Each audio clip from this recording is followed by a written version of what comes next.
especially Modi ji, they gave maximum, gave skill-related programs and raising the number of medical seats like that, and category OPC medical seats category hike that seats also. So like this number of program is there. So always our PM government give the welfare of the youth.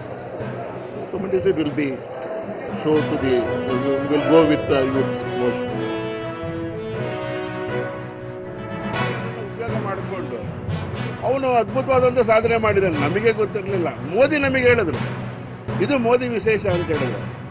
ಶಿವಮೊಗ್ಗದಲ್ಲಿ ಸಾಧನೆ ಮಾಡಿರೋಂಥ ವ್ಯಕ್ತಿಯ ಪರಿಚಯ ಮಾಡಿಕೊಟ್ಟಿದ್ದು ನಮಗೆ ಯಾರು ಅಂತ ಹೇಳಿದ್ರೆ ನಾವ್ಯಾರು ಅಲ್ಲ, ಮೋದಿನೇ ನಮಗೆ ಪರಿಚಯ ಮಾಡಿಕೊಟ್ರು. ಅಂದರೆ ಈ ದೇಶ ಹೇಗಿದೆ ಅಂತ ತೋರಿಸೋ ಕೆಲಸ, ವಿವಿಧತೆಯಲ್ಲಿ ಏಕತೆ ಕಂಡಿರುವಂಥ ರಾಷ್ಟ್ರ ಅನ್ನೋದಕ್ಕೆ ಮೋದಿ ಮನ್ ಕಿ ಬಾತ್ ನೋಡಿದ್ರೆ ಅದು ಪ್ರತ್ಯಕ್ಷದರ್ಶಿ, ಅದು ಸಾಕ್ಷಿ.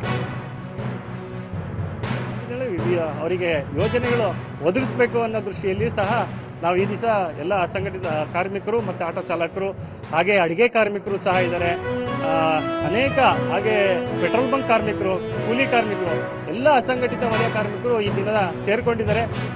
ಇದು ವಿಶೇಷ ಅನಿಸುತ್ತೆ. ಈ ದಿನ ಶಿವಮೊಗ್ಗ ಜಿಲ್ಲೆಯಲ್ಲಿ ಈ ಮನ್ ಕಿ ಬಾತ್ ನಡೀತಿರೋದು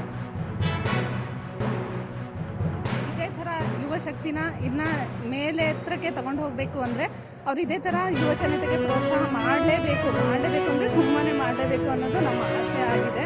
ಮೋದಿಜಿಯವರು ಇನ್ನು ಸುಮಾರು ವರ್ಷ ಇದೇ ಥರ ಪ್ರಧಾನಿ ಆಗಿದೆ.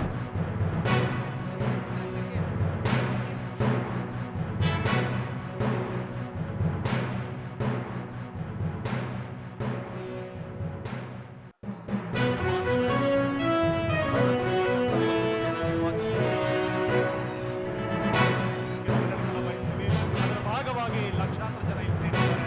ನಮ್ಮೆಲ್ಲರ ಪ್ರೀತಿಯ ಚಪ್ಪಾಳೆಗಳು ಶ್ರೀಯುತ ಸುಹಾಸ್. ಆಗಮಿಸಿರುವ ನನ್ನ ತಂದೆ ಸಮಾನರಾದ ಈ ನಾಡಿನ ಮುಖ್ಯಮಂತ್ರಿಗಳು ಸನ್ಮಾನ್ಯ ಸಮಾಜ ಬಹಳ ಸಂತೋಷವಾಗಿರ್ತದೆ. ಅದೇ ಮಗು ಸಾಧನೆ ಮಾಡಿ ಸತ್ತಾಗ ಆ ಮಗು ಆನಂದದಿಂದ ನಗುತ್ತಾ ಇರ್ತದೆ, ಸಮಾಜ ಅಳ್ತಾ ಇರ್ತದೆ. ಅಂತ ಸಂದರ್ಭದಲ್ಲಿ ಇವತ್ತು ನಾವೆಲ್ಲ ಇಲ್ಲಿ ಸೇರಿದ್ದೇವೆ.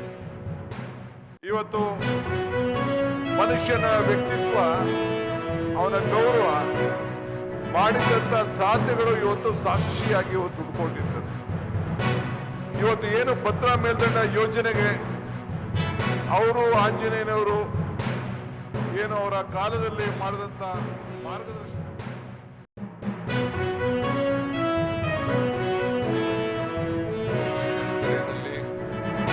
ಹಿರಿಯೂರಿನಲ್ಲಿ 3 ಬಾರಿ ಶಾಸಕರಾಗಿದ್ದರು.